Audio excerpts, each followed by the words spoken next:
I'm going to show you a dynamic climbing drill that every climber should be doing in their warm-up if you want to get better at dynamic climbing.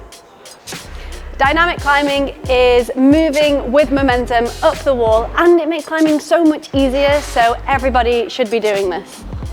I really truly believe that to get better at climbing, you can just add little bits of technique and skills training into your warm-ups, and it's almost like hiding the veg. It is. That's what you do with kids, right? Although Frankie eats a lot of veg. This drill is something that someone going climbing for their very first time can do, to me doing it literally warming up for the Olympics. Okay, so this drill is two-handed climbing. So you move your hands together and off and on at the same time. Literally hands on, off and back on. You don't need to stick to one climb. You can use different holds and make it relative to your ability. So choose some feet, hands off and on. Move your feet, off, on. You can do it on a climb, or you can make stuff up. You can just do it low to the ground if you don't want to go high up straight away, and that would be just moving around different holds. So choose some feet.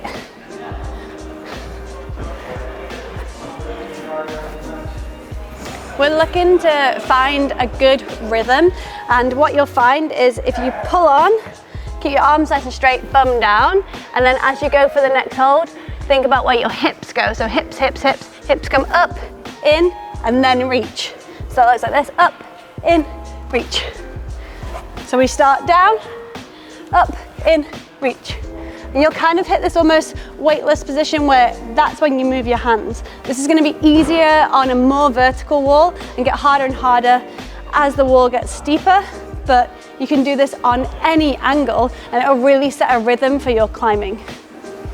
When it gets steeper, you have to exaggerate the movements a lot more. So really thinking about hips coming down, up and into the wall to get that point where you can let go and grab back on.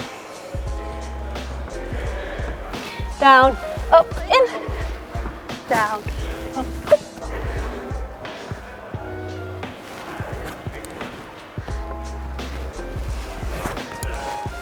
And you don't have to go to the top.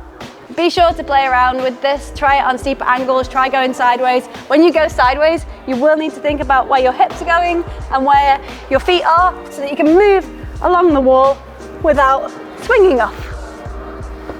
The best way to get better at dynamic climbing is doing it, but this drill will help set a rhythm for your session. It helps you build confidence and body awareness. So whether you're just introducing yourself to dynamic climbing or warming up to do some bigger dynos for your session, or even training for anything outdoors too, this really helps you to learn about your body and what it can do on the wall. I love doing dynos, and I've got some top tips that I want to share with all of you so you can love them too. The biggest tip I can give anyone for dynos is hips. Just think about your hips, and we're going to go start, middle, end. So where do your hips need to be at the start, where are they going to be in the middle, and where do they want to be at the end so you can hold the hold. Setup is really important. You want your hips to go in the opposite direction for where you are traveling. The middle, your hips should be close to the wall if you can, and then the end, your hips want to be higher than you think they need to be. With dynos, a really great thing to think about is to land onto the hold that you're going to, not just get to it. So if you only just reach to it, you have a big swing for control just off your fingers, your hips will be swinging out. Nice. If you can land on a hold with bent arms, you can use your muscles to hold on to and really control those hips and stop them flying off the wall. Kieran is going to give us a perfect demonstration of a good dyno, and I'm going to talk you through it. I'm going to pull onto the wall. He's going to try his pink one, onto two holds, feet go on, his butt's going to come down and then up and in. He's landing nice and high so that he's not got too much swing at the end, and he can control that. To get better at dynos, it's all about practice. Think about your hips, but make up dynos. Be creative, go sideways, go upwards, go all over the place. You don't have to stick to one color, just make them up and be creative. When you're making up dynos, do think about where it starts and where it finishes, looking for good holds that you can hold on to start and finish, of course. Don't be afraid to fall off. It's kind of part of the process.